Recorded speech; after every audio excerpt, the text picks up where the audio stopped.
Persembahan dan perpuluhan dapat ditransfer melalui BCA 857 050 5000 atas nama GBI Musi Palem Indah atau scan barcode QR kode GBI Musi Palem Indah. Tuhan Yesus memberkati.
Shalom saudara, hari ini kita berjumpa lagi dalam Menara Doa Online Gereja Betel Indonesia Musi Palem Indah.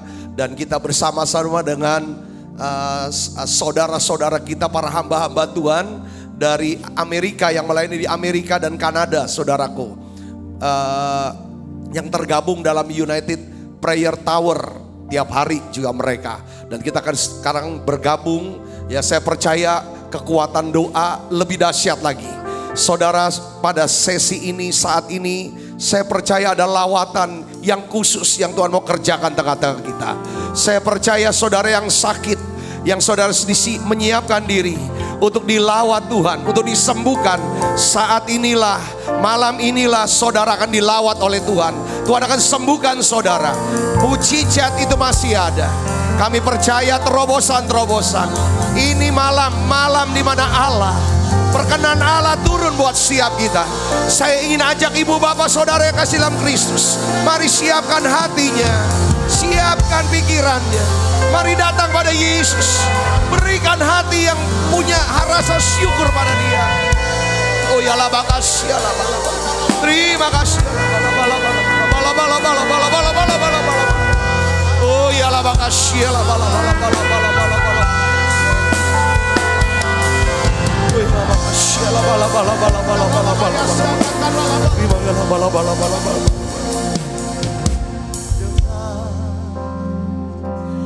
hati bersyukur pada Allah yang kudus, syukur karena diberikan anaknya Yesus. Dengan hati bersyukur pada Allah yang kudus, syukur karena diberikan anaknya Yesus. Kini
Jesus Christ,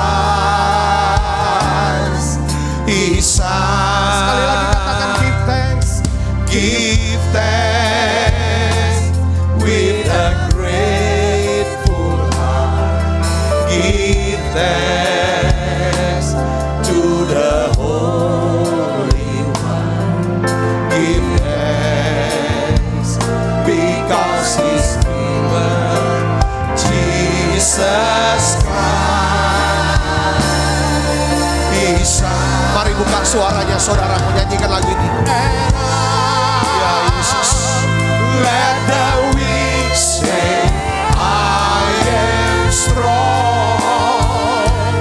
Let the poor say I am rich because of what the Lord has done for us.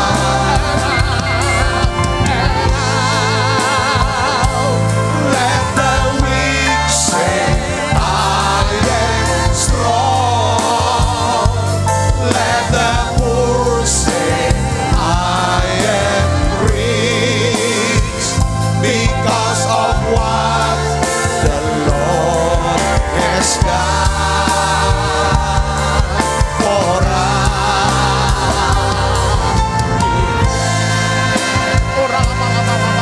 Tuhan Yesus, terima kasih. Mari saudara buka suaranya. Mari kita bersyukur. Naikkan syukur. Ucapkan terima kasih kepada Tuhan Yesus. Saudara ingat segala kebaikan. Katakan Tuhan terima kasih untuk Yesus Kristus. Terima kasih untuk keselamatan jiwa hidup kekal. Terima kasih untuk semua berkat yang kami boleh nikmati. Terima kasih Tuhan untuk kesehatan, kekuatan, napas hidup. Buka suaranya saudara, buka. Naikkan syukur pada Dia dengan hati bersyukur.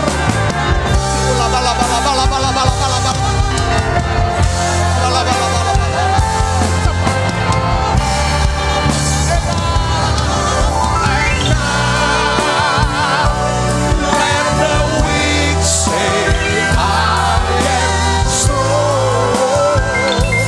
Let the poor say I am rich because of what the Lord has done for us. Tuhan Yesus, biarlah Tuhan penuhi siap kami dengan hadirat-Mu. Let the poor say I am rich because of what the Lord has done. Mari buka suaranya. And now let the weak say I am strong. Let the poor say I am rich because of what the Lord has done for us. Give thanks.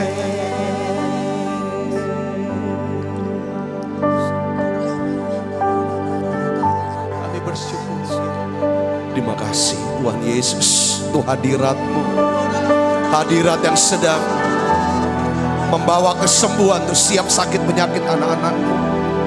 Hadirat sedang membuat satu mujizat, terobosan ya Tuhan. Lawatan yang lebih besar. Baik di Indonesia, Amerika, Kanada, Eropa, Australia, Afrika, bangsa-bangsa ya Tuhan. Mari saudaraku bersyukur pada Dia. Mari kita datang memasuki pintu gerbangnya dengan hati yang bersyukur. Masuk hadirat Tuhan. Yes. Oh ya la bakasya la bala bala bala bala bala. Oh ya la bakasya la bala bala bala. La bala bala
kami lebih dekat lagi.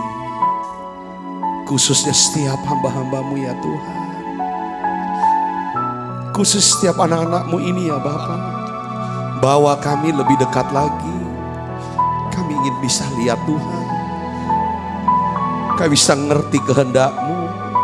Kami mau rasakan ya Tuhan kehangatan kasih-Mu. Urapi siap kami Tuhan. Urapi siap kami. Urapi siap kami. I'm reaching for your heart. You hold my life in your hands, drawing me closer to you. I feel your power in you.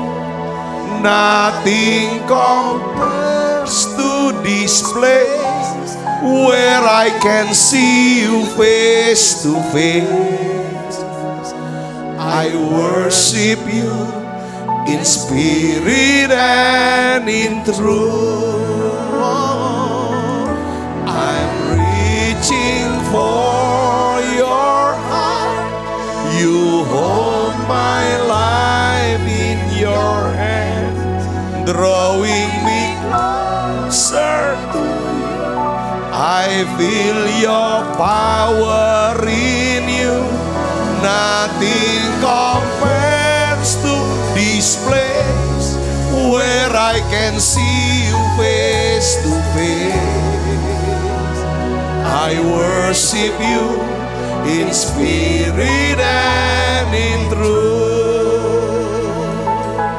Satu yang ku rindu, bersekutu denganmu, bawaku lebih lagi tinggal di dalammu, nikmati hadiratmu, jamalah seluruh hidupku. Urapanmu mengubah hidupku. Malam ini Tuhan akan buat terobosan buat kita. Kita ada dalam hadirat Tuhan saudaraku. Kita ada di menara doa sekarang. Tuhan Yesus katakan, inilah tempat yang tersembunyi. Tempat tersembunyi. Secret place. Pada saat ada kedekatan, keintiman, kami percaya Tuhan ada satu terobosan yang Tuhan sedang kerjakan. Mujizat sedang Tuhan kerjakan. Bapa, dalam nama Yesus, Tuhan lihat setiap anak-anak-Mu yang sedang ya Tuhan duduk diam, sujud menyembah-Mu, masuk hadirat-Mu. Terus saudara sembah dia, sembah dia.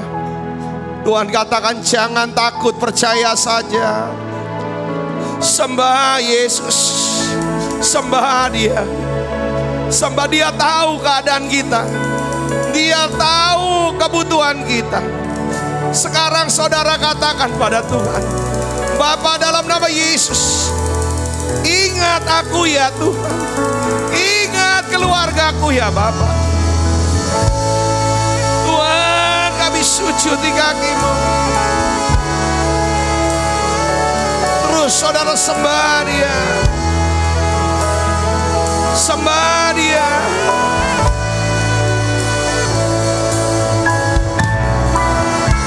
Yes. Oh ya lah makasih ya lah. Oh waktu kami sujud menyembah-Mu, kami datang ke kaki-Mu ya Tuhan. Kami tahu ada terobosan. Yesus, ku sembah Kau, sujud di hadapan-Mu. Keinginan dalam hidupku hanya untuk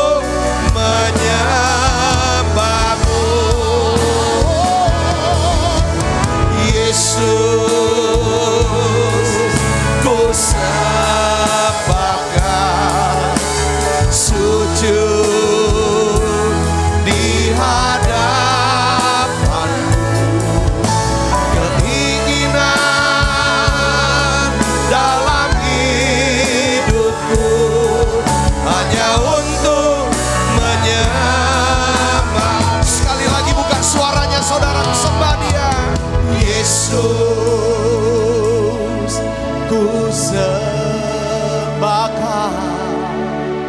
sujud di hadapan-Mu. Keinginan dalam hidupku hanya untuk menyembah-Mu. Sembah Dia, oh Yesus, ku sembahkan. Sembah Dia, saudara. Sujud di hadapan-Mu. Keinginan dalam hidupku hanya untuk menyembah-Mu. Tuhan,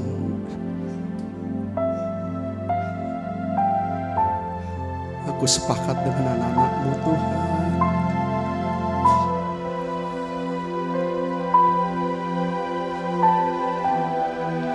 Makasih Tuhan Yesus.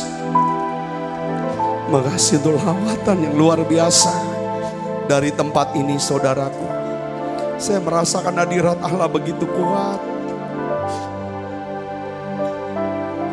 Berikan hati Tuhan, hati yang bisa nyembah Tuhan, hati yang segarkan lagi roh kami Tuhan, segarkan lagi jiwa kami. Makasih.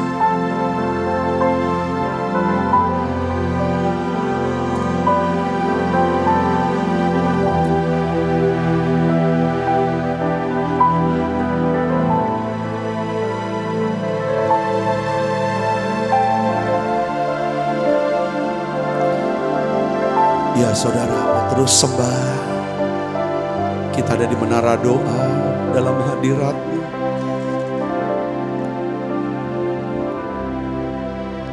Beriku hati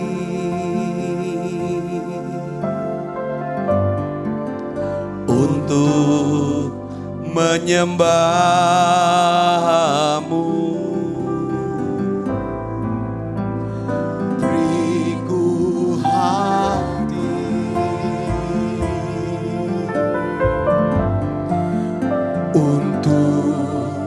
Mengasihi-Mu,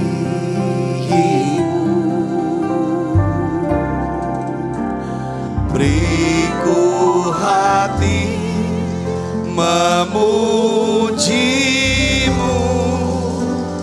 dan mengasihi Engkau seperti wanita yang datang mengurapi-Mu.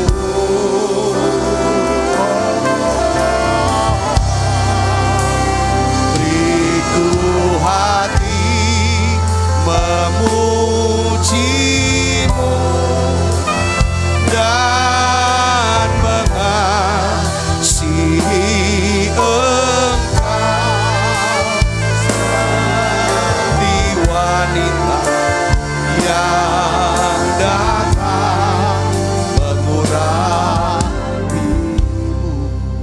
Shalom saudara, saya ingin berdoa, sepakat berdoa untuk saudara.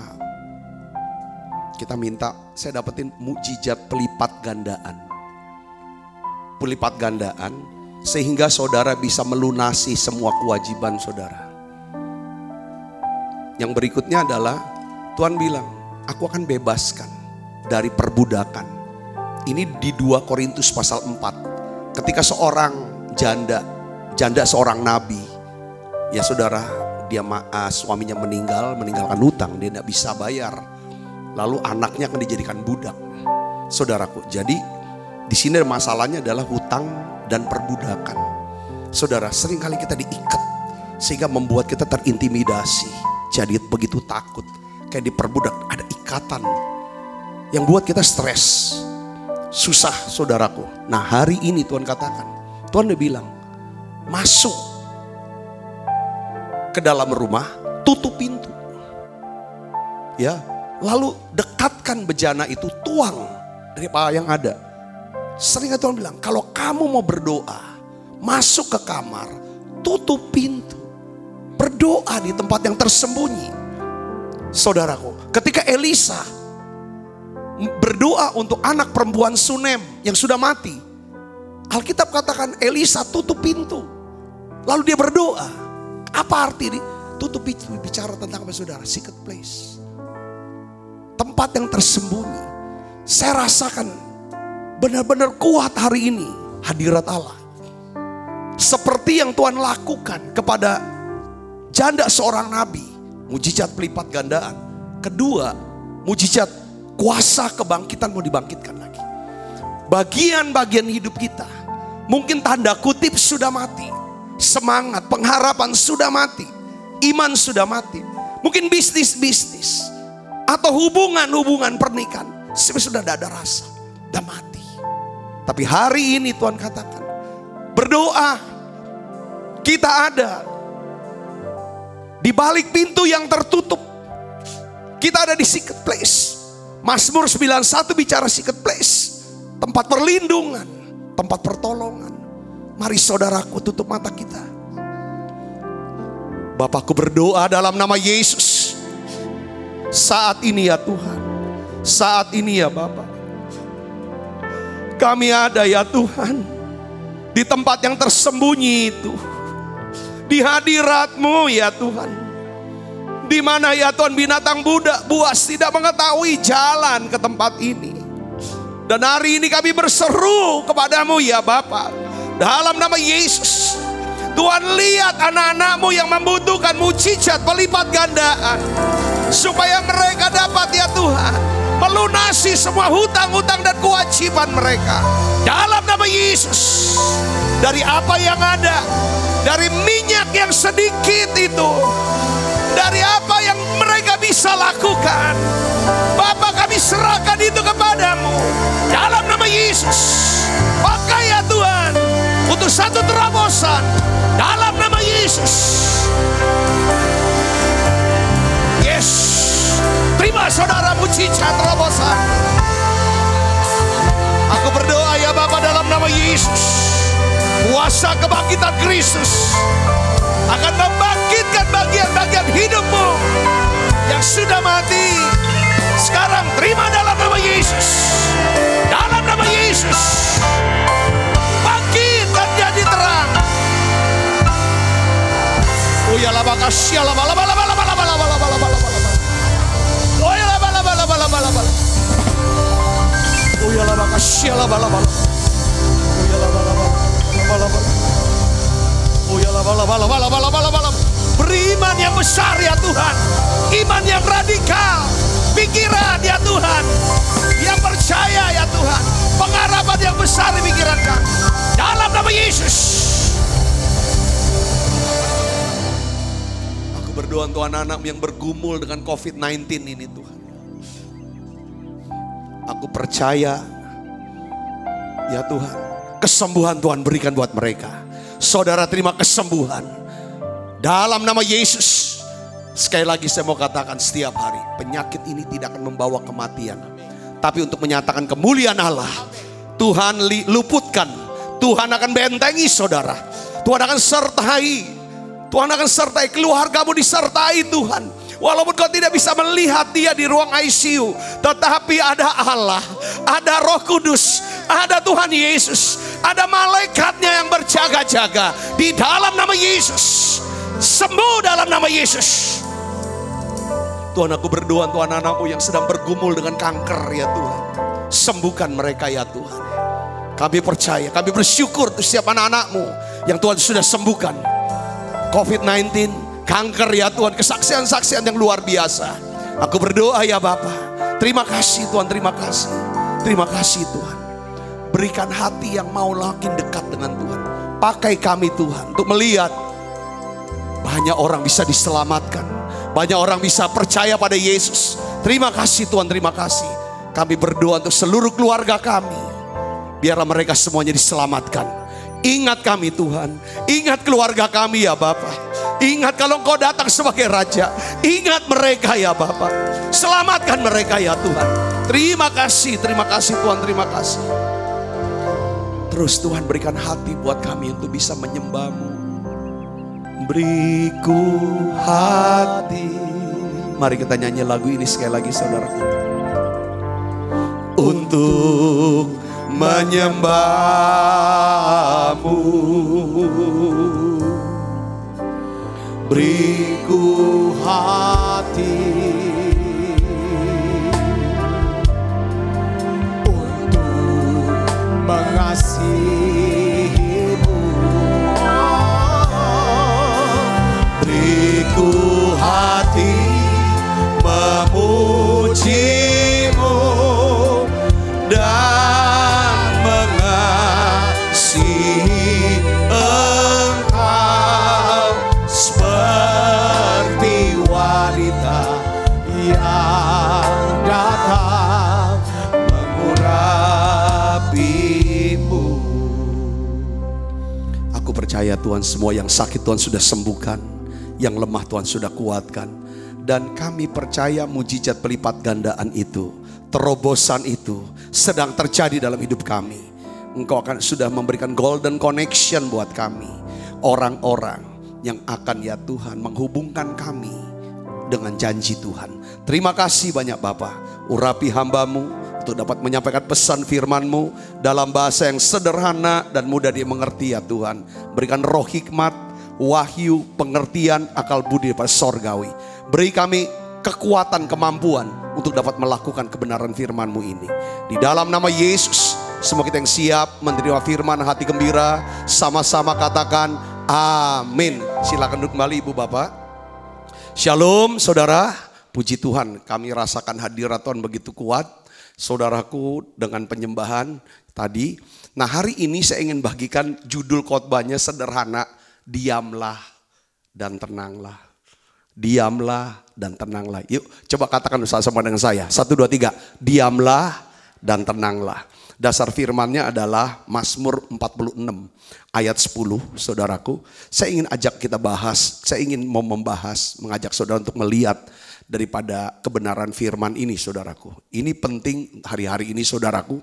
Karena kenapa saya harus bahas ini? Karena ini kunci saudara untuk Tuhan bisa pegang kendali atas hidup kita. Ya, lihat sini. Kita baca 1, 2, 3. Diamlah dan ketahuilah bahwa akulah Allah. Aku ditinggikan di antara bangsa-bangsa, ditinggikan di bumi. Tuhan bilang diamlah atau tenanglah. Ketahuilah, ketahuilah, ketahuilah, kenalilah. Akulah Allah. Ya kan? Aku ini ditinggikan di antara bangsa, ditinggikan, lebih besar, ditinggikan. Ya kan? Daripada semua. Ya kan? Dia ditinggikan di bumi. Jadi hari ini saya mau sharingkan saudara tentang diam dan tenang, tentang tenang. Jadi kalau ada sesuatu yang harus dikejar, harus dipelihara dengan penuh rasa hormat, saya menasihati kita semua saudara, ya baiknya kita mengejar dan memelihara ketenangan hidup. Ketenangan hidup. Ini penting saudaraku. Seringkali kita berpikirnya gini, saya akan jadi tenang kalau semua masalah saya sudah beres. Saya akan tenang Pak kalau semua masalah sudah beres. Sebenarnya salah. Sebaliknya saudara, kita harus berusaha menjadi tenang dulu. Ya, maka Tuhan akan memberikan kita kuasa, hikmat untuk membereskan masalah itu. Katakan amin. Banyak orang, saudaraku, berusaha untuk beresin masalah dalam keadaan tidak tenang. Bukan beres masalahnya, masalahnya tambah besar.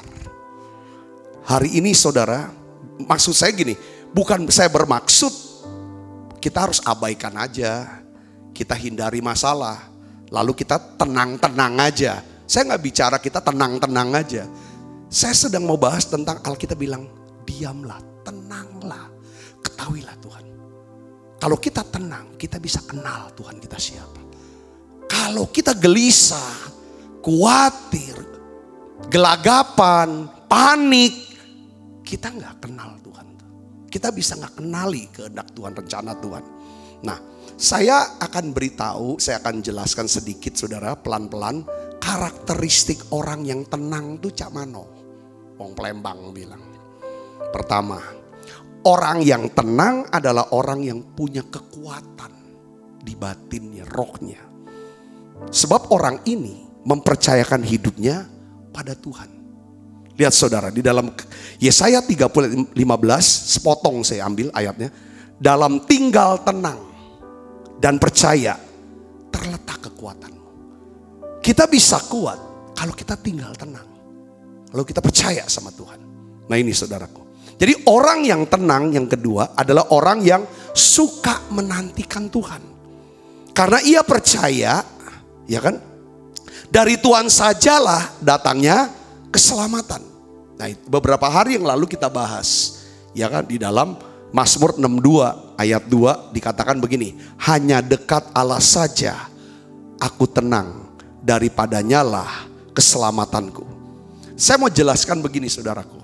Coba kita lihat Yesus. Kenapa kok Yesus bisa tidur nyenyak, tenang dan tidur nyenyak di buritan kapal. Sementara saudaraku, para murid-murid itu panik. Karena perahu sedang berada di dalam diombang-ambing oleh apa? Badai. Karena yang di dalam ini tenang.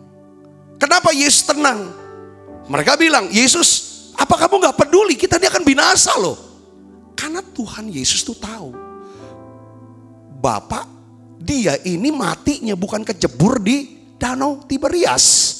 Tapi dia matinya nanti disalib. Jadi kalau orang tuh punya satu keyakinan, ya kan, satu pegangan, saudaraku, ya kan, artinya dia punya firman, punya janji Tuhan, dia pegang ini, saudara, hidupnya tenang. Dari situ keselamatan datang. Katakan amin. Lalu dia bangun, lalu dia hardik badai. Di dalam ketenangan, di situ ada kuasa, hardik badai. Nah, dari situ saudara, yang ngomong kan Petrus. Dari situ Petrus belajar banyak. Kalau kita baca saudara dalam Kisah Para Rasul pasal 12, Petrus itu ditangkap. Saudara dimasukin dalam penjara oleh Herodes. Kita tahu hari ini Petrus ditangkap. Hari ini Rasul Yakobus divonis mati, disembelih lehernya, dipenggal. Saudara lihat sini, hari ini ditangkap. Saudara, besok Petrus ini akan divonis lagi. Seperti Yakobus. Saudara tahu malamnya Petrus stres apa dah? Depresi dia. Nggak bisa tidur dia. Nggak, tidur dia nyenyak. Sekarang pertanyaan, kenapa kok Petrus sudah tahu besok mau di... Kalau kita udah lihat, nah teman kita disembelih hari ini, besok kita agak gitu, pasti udah bisa tidur kita nih. Tapi Petrus bisa tidur nyenyak. Walaupun dia dibelenggu, dikawal oleh 2 pengawal. Alkitab katakan begitu. Saudara tahu kenapa apa yang menyebabkan dia bisa tidur? Karena Petrus menantikan Tuhan. Dia tak pegang janji Tuhan. Perkataan Yesus berkata, Petrus, waktu kamu muda, kamu pergi kemana kamu mau pergi. Tapi nanti waktu kamu sudah tua, akan ada orang pegang tangan kamu, ikat tangan kamu, dan bawa kamu ke tempat di mana kamu gak mau. Itu bicara tentang Tuhan mau ngomong, Petrus, cara mati Petrus pada waktu dia tua. Nah, saat dia ditangkap sama Herodes, mau divonis oleh Herodes, dia tuh masih umur 33 tahun sama kayak Yesus, belum tua. Itulah yang membuat dia bisa tidur. Saudara, dia percaya vonis Herodes itu pasti dibatalkan oleh Allah. Katakan amin saudaraku. Kalau saudara pegang dapat oleh bilur Yesus saya telah disembuhkan, itu saudara pegang ini. Mungkin sekarang menghadapi penyakit yang mematikan. Dokter bilang vonisnya 3 bulan lagi meninggal. Kalau kita orang yang tenang, karena kita pegang janji, selama 3 bulan bisa tidur nyenyak. Katakan amin saudara. Katakan amin. Ya, saya mengalami hal itu. Dokter bilang keluar dari rumah sakit, tunggu kapan meninggal dunia. Pas saya dapat firman Matius 28, pergi jadikan semua bangsa murid. Dalam keadaan saya sudah begitu lemah, masih bujang waktu itu saudaraku. Dengan cara yang saya tahu bahwa saya tidak mati muda. Betul memang nenek saya mati muda, mama saya mati muda. Kayaknya setan tuh mau bikin saya mati muda juga. Saya pegang ini. Sampai hari ini, puji Tuhan oleh anugerah Tuhan. Sudah lewatin setengah abad, lewat 56 tahun. Katakan amin saudaraku. Amin. Ya ini tenang nih penting. Saudaraku. Nah sekarang pertanyaannya. Ya kan pertanyaannya, apa sih manfaatnya? Apa sih pentingnya jadi orang tenang? Hidup tuh cari yang tenang. Gimana nih hati ini bisa tenang? Tapi gak boleh tenang-tenang. Tenang di sini. Yang pertama, saudara sini. Kalau kita membangun ketenangan di hati, maka kita akan memiliki tubuh yang segar dan sehat. Katakan amin. Ya, tubuh yang segar dan tubuh yang sehat kalau hati. Ya kalau sini hati. Makanya selalu saya dorong teman-teman dokter, perawat, kalau ngobrol, ikhlas melayani. Kita pakai APD, pakai apa dek? Mau APD apa deh pokoknya. Apa aja deh gitu maksudnya. Kalau yang di dalam nih gak tenang. Ya, ini kan muncul hormon-hormon kortisol yang membuat imun sistem kita ngedrop. Ya kan, dokter kena corona bukan karena nggak pakai APD, karena yang di dalam ini penting. Makanya Alkitab bilang di dalam Amsal 14 ayat 30, hati yang tenang menyegarkan tubuh, tetapi iri hati membusukkan tulang. Kalau kita ingin memiliki tubuh yang segar dan sehat, maka kita harus memiliki hati yang tenang. Saudaraku yang Yesus, hati yang tenang dapat meningkatkan hormon-hormon yang bisa meningkatkan daya tahan tubuh kita. Saudaraku, seperti endorfin. Tetapi kalau kita dipenuhi dengan perasaan negatif seperti iri hati tadi disebut, kebencian, kemarahan, kekhawatiran, kegelisahan, ini kan meningkatkan produksi hormon apa? Kortisol, yang dimana dalam jangka panjang, saudaraku, peningkatan hormon kortisol dapat menyebabkan penurunan sistem kekebalan tubuh yang menimbulkan penyakit-penyakit berat. Banyak orang, kenapa saya kok kena kanker? Kenapa kok saya kan gak ngerokok? Kanker paru-paru, saya gak ngerokok, hidup sehat. Bukan sekedar apa yang kita makan. Makanan sehat harus, istirahat harus, tapi yang di dalam ini. Katakan amin. Kenapa kok saya kena penyakit diabetes? Kok kenapa ini kan? Saya enggak makan yang manis-manis, tapi yang di dalamnya enggak manis mungkin kan? Saudara, nah ini penting. Jadi yang pertama, kenapa kita harus hati tenang? Ya untuk badan kita sehat dan segar. Katakan amin. Amin saudaraku, itu yang saya jaga. Selain saya jaga protokol kesehatan, semua teman-teman pada peduli sama kita, sama saya gitu. Pak gini. Iya, saya jaga protokol kesehatan. Tapi yang paling penting kita di sini hati tenang. Katakan amin. Yang kedua, saudara, kalau hati kita tenang, kita bisa berdoa. Sederhana banget. Ini khotbah hari ini, tapi saudara harus praktekin. Ini yang saya jalani dalam hidup saya. Saudara kan, coba, kalau kita kan bisa berdoa dengan penuh kuasa Allah. Kalau hati kita tenang. 1 Petrus 4 ayat 7 katakan gini, kesudahan segala sesuatu sudah dekat.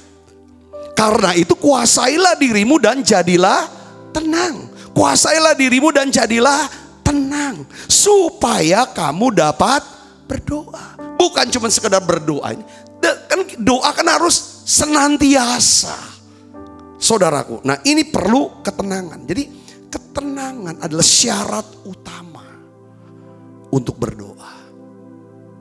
Ya.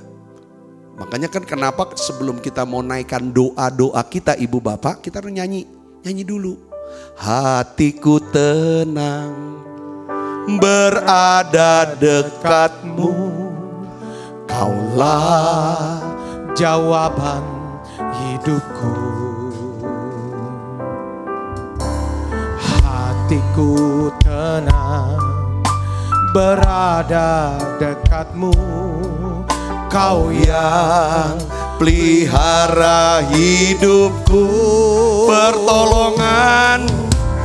Pertolonganmu begitu ajaib. Kau telah memikat hatiku. Di saat aku tak sanggup lagi, di situ tanganmu bekerja. Pertolonganmu begitu ajaib. Kau telah memikat hatiku. Kini mataku tertuju padamu. Ku rasakan kasih-Mu Tuhan. Jadi syarat doa itu punya hati yang tenang. Untuk bisa hati kita tenang, Yesus tuh ajarin Matius 6 ayat 6. Saudaraku, kalau engkau berdoa, jika engkau berdoa, masuklah ke dalam kamarmu, tutuplah pintumu, berdoalah kepada Bapakmu yang ada di tempat tersembunyi, secret place. Maka Bapakmu yang melihat yang tersembunyi akan membalasnya kepadamu. Jadi doa yang penuh kuasa adalah doa yang dinaikkan, saudara, di tempat tersembunyi. Saudara, ini yang namanya secret place. Ini hadirat Allah. Dan ini memerlukan apa? Konsentrasi, fokus, tenang di hati. Enggak ada gangguan lain. Nah saudara Kristus, jadi Tuhan perintahkan masuk kamar, tutup pintu, supaya kita bisa diam, bisa tenang, lalu kita bisa kenali Tuhan. Saudaraku Kristus, nah Tuhan bilang, kalau kamu bisa doa seperti ini, maka Dia akan beri, Dia berikan upah. Maksudnya Dia jawab doa kita. Tadi saya sudah bahas di pembukaan, saudara, di dalam 2 Raja-Raja 4 ayat 5. Saudaraku, janda seorang nabi itu contoh, dia kan pada waktu dia diberi perintah oleh Nabi Elisa, saudaraku, ya kan, untuk coba kamu ambillah bejana-bejana dari tetanggamu, ya kan, setelah udah dapat kamu harus tutup pintu, lalu kamu tuang. Ini bicara tentang apa? Si janda ini, saudaraku, harus melakukan firman Tuhan di tempat yang tersembunyi. Melakukan firman bukan untuk diposting kemana-mana supaya orang lihat. Enggak. Karena mukjizat yang Tuhan mau kerjakan itu berada di tempat yang tersembunyi. Makanya kalau mau apa-apa, ngomong apa, kerja apa, semuanya hatinya tertuju kepada apa? Ke Tuhan. Di situ baru mukjizat terjadi. Nah, kita lihat di sini, saudara, ketika janda Nabi menutup pintu rumahnya, dia tuangkan bejana-bejana kosong. Apa yang terjadi? Si janda ini mengalami apa? Mukjizat pelipat gandaan. Minyaknya makin banyak, sesuai dengan bejana kosong. Bejana kosong bicara tentang apa? Pengharapan kita, impian kita. Semakin besar pengharapan kita. Kita sudah bahas, saudara, tentang pemulihan. Kalau kita nggak pernah punya kebutuhan, lalu kita naikkan doa menjadi pengharapan, lalu dipikirkan, kita nggak akan pernah mau usahakan kalau nggak ada kebutuhan di sini. Jadi prosesnya ke sana, saudaraku Kristus. Nah ini dia, ya, mukjizat pelipat gandaan dan terobosan keuangan itu terjadi buat janda ini. Dia bisa lunasi semua utangnya, dan bukan cuma itu, anak-anaknya dibebaskan dari perbudakan. Tadi waktu doain, inilah dasar firman yang Tuhan ngomong ke saya. Saya percaya ini akan terjadi buat hidup saudara. Yang percaya katakan amin. Yang kedua, dasarnya apa? Kenapa kok hati tenang bisa membuat doa kita penuh kuasa? Tadi si ibu ini dia berdoa sambil melakukan sesuatu. Nah sekarang Nabi Elisa berdoa untuk anak perempuan Sunem. Di dalam pasalnya sama, 2 Raja-Raja pasal 4, ayatnya beda, 33. Saudaraku, di sini katakan sesudah ia masuk ditutuplah pintu sehingga ia sendiri dengan anak itu di dalam kamar. Kemudian berdoalah ia kepada Tuhan. Kita udah tahu ceritanya. Anak itu hidup kembali. Jadi saudaraku Yesus Kristus, ya kan? Belajar tenang. Kalau hati tenang, kita bisa doa. Katakan amin saudara. Hal-hal yang ajaib akan terjadi dalam hidup kita. Yang ketiga saudara, kenapa? Apa sih manfaatnya tenang? Kita itu bisa kenali Tuhan. Kita bisa lihat Tuhan. Maksudnya apa? Saudaraku Yesus Kristus. Di dalam Matius pasal 14 ayat 26 sampai 29. Itu di situ dijelaskan murid-murid di dalam perahu. Badai sedang hajar perahu ini. Nah, peristiwa pertama Yesus ada di dalam perahu. Tapi di kisah ini Yesus itu tidak bersama mereka. Tapi mereka sedang menjalankan perintah Tuhan. Saudaraku, lalu apa yang terjadi ketika perahu mereka mau oleng, saudara, mau tenggelam? Itu Yesus berjalan di atas badai. Apa yang terjadi saudara? Ketika murid-muridnya melihat dia berjalan di atas air, mereka terkejut dan berseru. Apa saudara? Itu hantu. Lalu berteriak-teriak karena ketakutan. Hantu itu. Karena mereka gak pernah kepikiran, saudara, manusia bisa berjalan di atas badai, di atas air. Lalu saudara, tetapi segera Yesus berkata, apa saudara? Apa perkataan Yesus? Tenanglah. Ini sama dengan ayat yang kita baca tadi. Mazmur, diamlah, tenanglah. Kalau kamu tenang, kamu bisa mengetahui aku Tuhan. Kamu bisa kenali aku Tuhan. Tuhan bilang, tenanglah. Aku ini, jangan takut. Lalu saudara respon daripada Petrus, ini keren banget nih, hamba Tuhan ini rasul ini murid Yesus nih. Dia berkata gini, dia berdoa. Ini doa yang besar. Ini doanya nih, saya menangkapnya setara dengan doa si penjahat yang kemarin kita bahas. Saudaraku, ingat aku, Yesus ingat aku kalau engkau datang sebagai raja. Ini doa besar sekali. Makanya di dalam Yeremia 3:33 kita juga diminta. Berseru padaku, aku akan beritahu hal-hal yang besar. Tuhan beritahu kita hal-hal besar kalau kita minta hal-hal yang besar. Nanya hal yang besar. Katakan amin saudara, ini minta yang besar ini. Saudara, apa permintaannya saudara Yesus? Dia minta apa? Kita baca sama-sama. 1, 2, 3. Lalu Petrus berseru dan menjawab dia, Tuhan, apabila engkau itu, suruhlah aku datang kepadamu berjalan di atas air. Kepengen juga dia. Kayak gurunya saudara.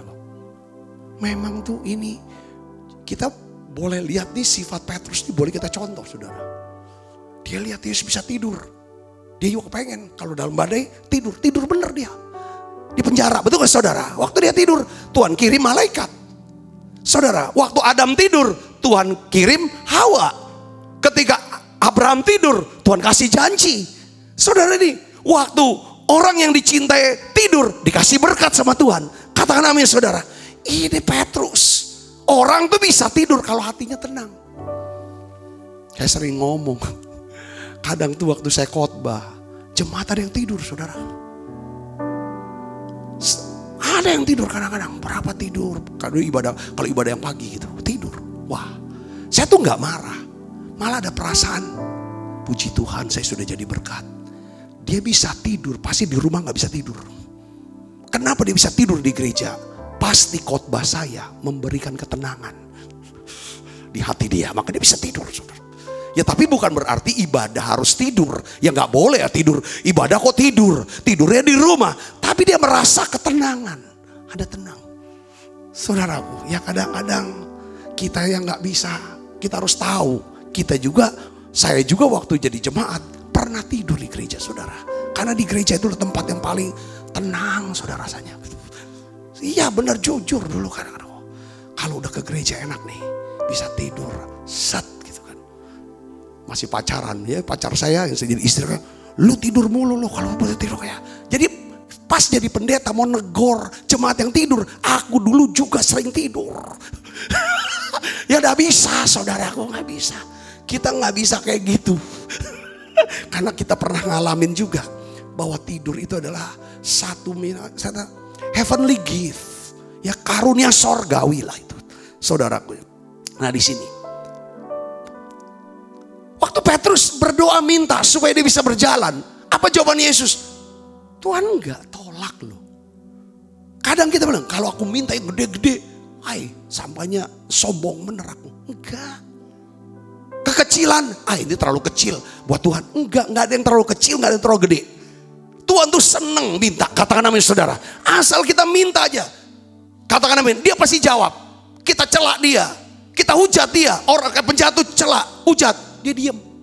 Tapi waktu doa dia jawab. Katakan amin. Maka dia jawabkan saudara. Apa? Datang, sini Petrus, datang. Kata Yesus sama, datang. Maka Petrus turun dari perahu dan berjalan di atas air mendapatkan Yesus. Saya senang sampai ayat ini aja. Jadi artinya ada manusia selain Yesus, yaitu Petrus yang bisa berjalan di atas air. Kenapa? Pertama, ketika Tuhan bilang tenang, Petrus mau tenang. Karena Petrus bisa tenang, maka Petrus bisa berjalan di atas badai. Poinnya apa di sini? Saudaraku, saya berdoa. Kalau saudara memiliki ketenangan, saudara bisa kenali Tuhan. Saudara bisa melihat Tuhan. Dan saudara akan memiliki kuasa untuk melakukan mujizat. Saudara bisa jalani hidup ini dengan ketenangan ilahi. Saudara bisa melewati badai kehidupan dengan kuasa Allah, hikmat Allah, dan anugerah Allah. Katakan amin. Saya tutup saudara, pertanyaannya begini. Gimana caranya Pak Sabta supaya aku bisa tenang? Saudara mau gak hidupnya tenang? Saudara mau gak hidupnya tenang? Sekalipun dalam badai. Kita mau dong hidup dalam. Ada kalanya Tuhan hardik badai kita. Tapi ada kalanya Tuhan suruh jalan di atas badai. Tapi untuk bisa jalan di atas badai, yang di dalam harus tenang. Yang Tuhan tenangkan yang di dalam, badainya tetap. Makanya saya mau ngomong lagi nih. Ada pertanyaan, kapan badai ini berlalu Pak? Kapan pandemi ini berlalu? Kapan resesi ini berhenti? Kapan badai ini berhenti? Apa Tuhan tidak bisa tenangkan badai ini? Bisa. Tapi sekarang waktunya Tuhan minta tenang yang di dalam. Supaya kita bisa jalan di atas badai. Katakan amin saudara. Tuhan minta kita tenang yang di dalam kita ini. Supaya kita bisa berjalan di atas badai. Karena dia tahu cerita akhirnya. Udah percaya sama dia. Bagian kita adalah tenang. Gimana caranya untuk bisa dapat ketenangan di hati? Pertama, sederhana. Yakobus 1 ayat 8 katakan apa? Sebab orang yang mendua hati tidak akan tenang dalam hidupnya. Jangan cabang. Percayai Tuhan dengan segenap hati. Itu. Jangan campur yang lain. Tuhan tegak lurus ke sorga. Yang kedua, gimana caranya bisa tenang? Yesaya 32 ayat 17 katakan, di mana ada kebenaran, di situ akan tumbuh damai sejahtera. Akibat kebenaran ialah apa? Ketenangan dan ketenteraman untuk selama-lamanya. Jadi saudaraku, untuk tenang, untuk kita bisa hidup tenang, saudara, kita harus hidup dalam apa? Kebenaran firman Tuhan. Kenapa? Karena ketenangan dan ketenteraman itu akibat dari apa? Kebenaran. Kalau saudara mendapatkan kebenaran janji firman Tuhan, maka saudara akan dapatkan apa? Damai sejahtera, ketenangan, ketenteraman. Yesus berkata, kebenaran yang kamu ketahui, kebenaran itu yang akan memerdekakan kamu. Kalau kita berusaha untuk hidup benar, kalau kita hidup benar, hidup dengan integritas, suci hati, saudaraku, sesuai dengan perintah firman Tuhan, maka kita akan mendapatkan apa? Ketenangan. Kita gak usah takut. Orang mau ngomong apa? Orang mau audit hidup kita. Mau audit segala pekerjaan kita, pelayanan kita. Mau audit rumah tangga kita. Kalau kita hidup dalam kebenaran, suci hati, murni di hadapan Tuhan, kita nggak khawatir, tenang. Orang mau audit penggunaan uang kita, saudaraku nggak khawatir. Karena semata-mata ini penting untuk tenang, bener dulu. Benernya tuh gini, bukan kebenaran sini. Ikutin firman. Katakan amin. Karena Alkitab bilang, yang namanya ketenangan itu akibat dari kebenaran. Ya saudara, kalau kita dapat kebenaran. Petrus, dia punya kebenaran, dia dapat kebenaran, dia hidup dalam kebenaran. Bahwa dia tidak akan mati muda, matinya tua. Vonis, kita tetap tenang aja ngadepin vonis. Ya kan, dipanggil untuk diadili. Ya kan, mau nih tenang aja. Nah itu saudaraku. Ya, yang ketiga, saudara mau hidup tenang, saudara harus bisa beranggapan. Ya, hidup tenang itu suatu kehormatan. Kalau kita nggak nganggap hidup tenang suatu kehormatan, kita ini cari bala, orang Palembang bilang. Suka cari resiko yang nggak bisa kita tak cover. Udah tahu, saya ngomong maaf ya, kita nggak bisa bayar ini utang nih. Kita mau beli ini, udah tahu duitnya nggak ada. Kita utang, kita udah tahu kebutuhan untuk nyicil tuh nggak bisa. Nah ini kita harus beranggapan bahwa hidup tenang satu kehormatan dari Tuhan. Jangan melampaui makanya kalau ada apa-apa tanya Tuhan dulu. Segala macam. Siapapun saudara, pelayan Tuhan, pengusaha, apapun tanya. Apalagi mau menikah. Aduh, sekarang nih orang Kristen. Sekarang dikit-dikit maunya cerai. Saya bilang audit dulu. Audit dulu pasangan kamu sebelum nikah. Audit apanya Pak? Ada 4 aspek harus diaudit. Pertama rohaninya. Dia cinta Tuhan gak? Takut Tuhan gak? Kalau dia cinta Tuhan, dia takut Tuhan, dia pasti cinta kamu. Ya kan? Yang kedua, gimana lahir baru gak? Ya kan rohaninya. Kedua jasmaninya. Sehat gak dia? Gimana keadaan dia? Ya kan saudaraku? Jangan nanti nyesel. Ya dak? Karena kalau misalnya kita mau menikah itu jatuh cinta. Kalau udah menikah, pasti orang jatuh maunya bangun. Kalau udah bangun, kalau orang jatuh cinta tuh buta sama tuli.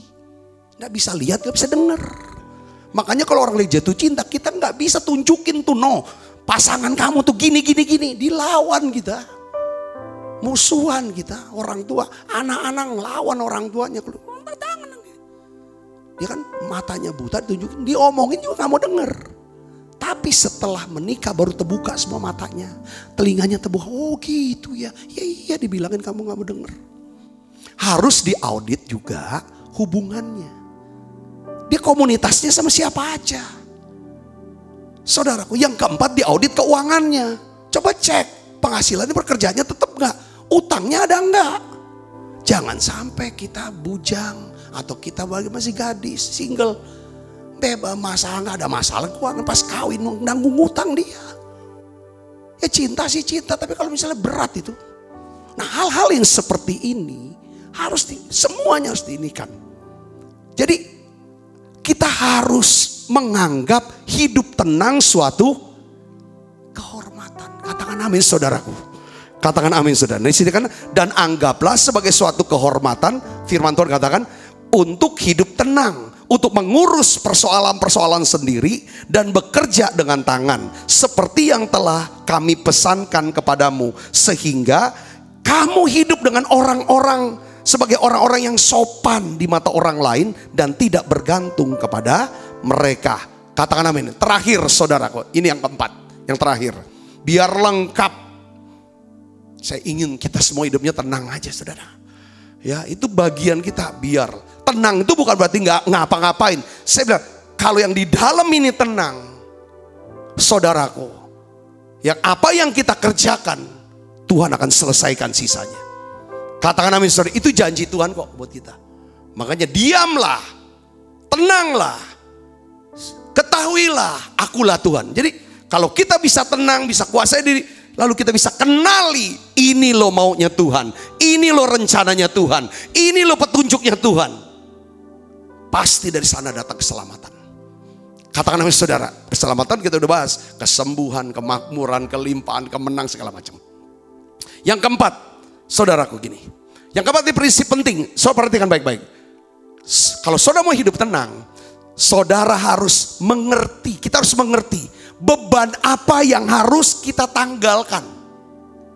Tanggalkan jangan dipikul-pikul. Dipikul ya kan? Beban apa yang harus kita pikul. Kita harus bisa mengenali, membedakan mana yang harus dipikirin terus, mana yang harus diomongin terus, mana yang gak perlulah udah serahkan ke Tuhan aja. Nah, ini harus tahu. Yesus ajarin di dalam Matius 11 ayat 28-29. Kita baca sama-sama. 1, 2, 3. Marilah kepadaku semua yang letih lesu dan berbeban berat. Aku akan memberikan kelegaan kepadamu. Datang ke Tuhan. Maka kita menara doa setiap hari kan. Kita doa, muji, nyembah, masuk hadiratnya kita datang. Tuhan akan berikan kelegaan. Tetapi ada satu penting saudara, ini yang membuat kita tetap lega. Terus lega. Kuncinya ayat 29. Kadang gini, kita udah datang betul, udah lega. Tapi ayat 29 enggak kita jalanin.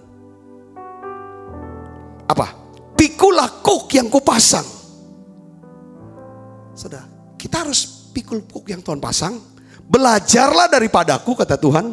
Ini 2. Pikul kuk, belajar ya guys. Karena aku lemah lembut dan rendah hati. Jiwamu akan mendapat apa? Ketenangan. Jadi kita harus memilih, ya kan saudara, bagaimana caranya? Beban apa yang harus kita tanggalkan saudaraku? Beban apa? Rasa bersalah. Akui di hadapan Tuhan kalau salah.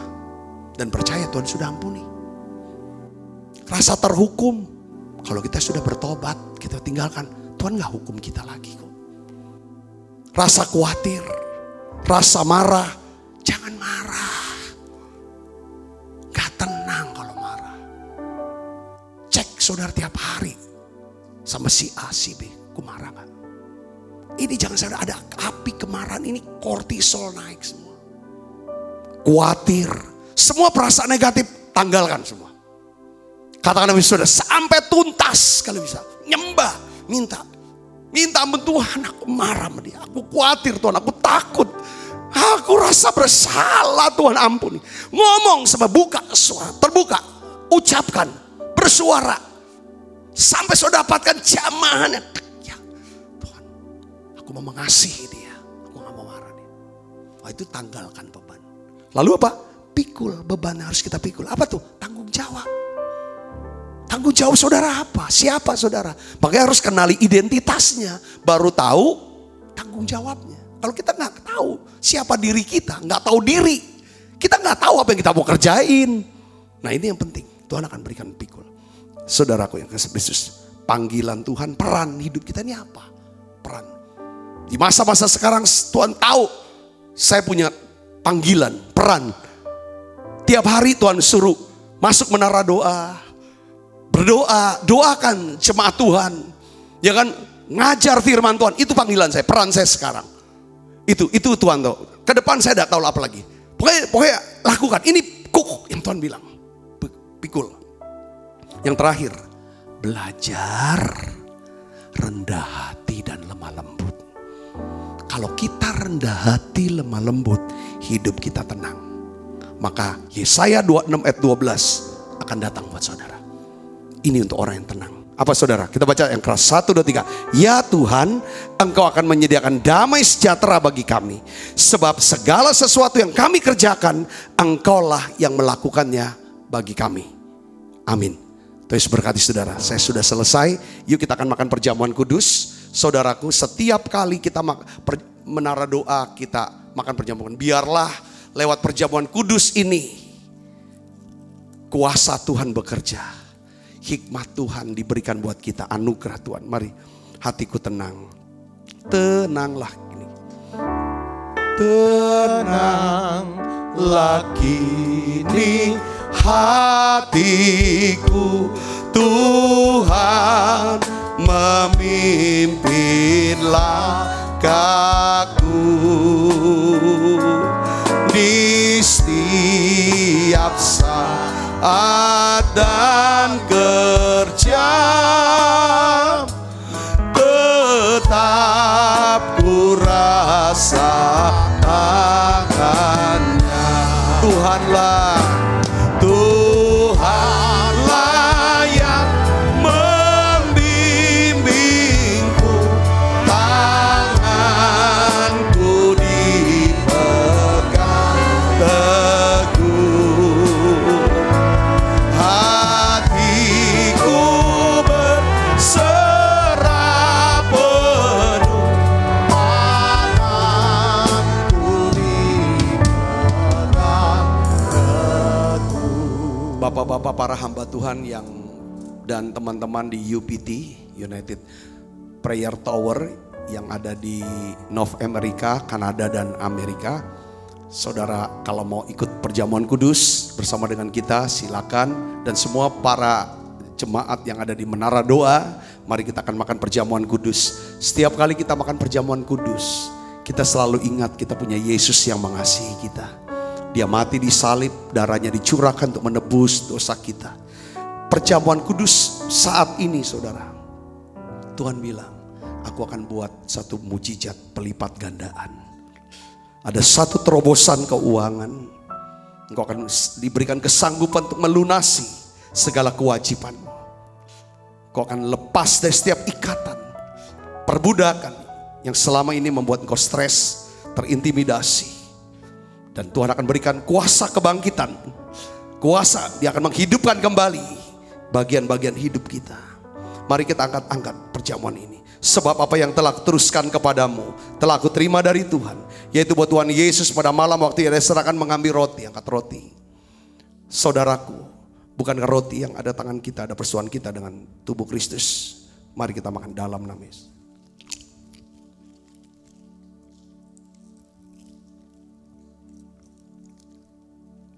Demikian juga yang mengambil cawan sudah makan lalu berkata, cawan ini perjanjian baru ini diberikan oleh darahku. Perbuatlah ini setiap kali kamu meminumnya menjadi peringatan akan aku.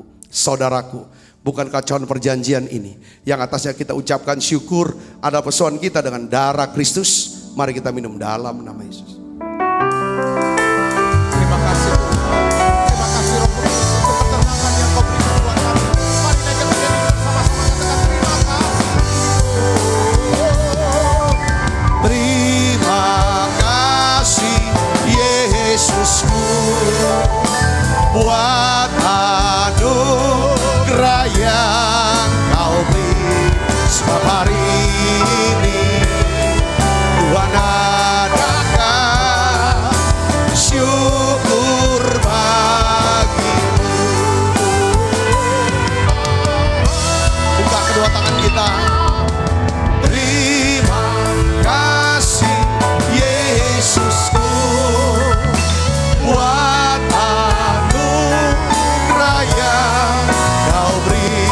Sebab hari ini Tuhan adakan syukur bagimu.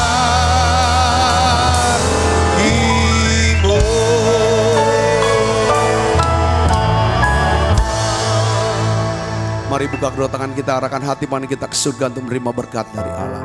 Kekasih Kristus, terimalah berkat yang berlimpah-limpah daripada Allah Bapa di dalam anaknya yang tunggal Tuhan kita Yesus Kristus. Persetujuan yang manis dari Roh Kudus menyertai saudara semua, mulai daripada saat ini sampai Yesus datang menjemput kita dalam permainan sampai selama-lamanya. Semua kita yang percaya dan berkati sama-sama katakan amin, amin. Tuhan Yesus memberkati saudara semuanya. Haleluya.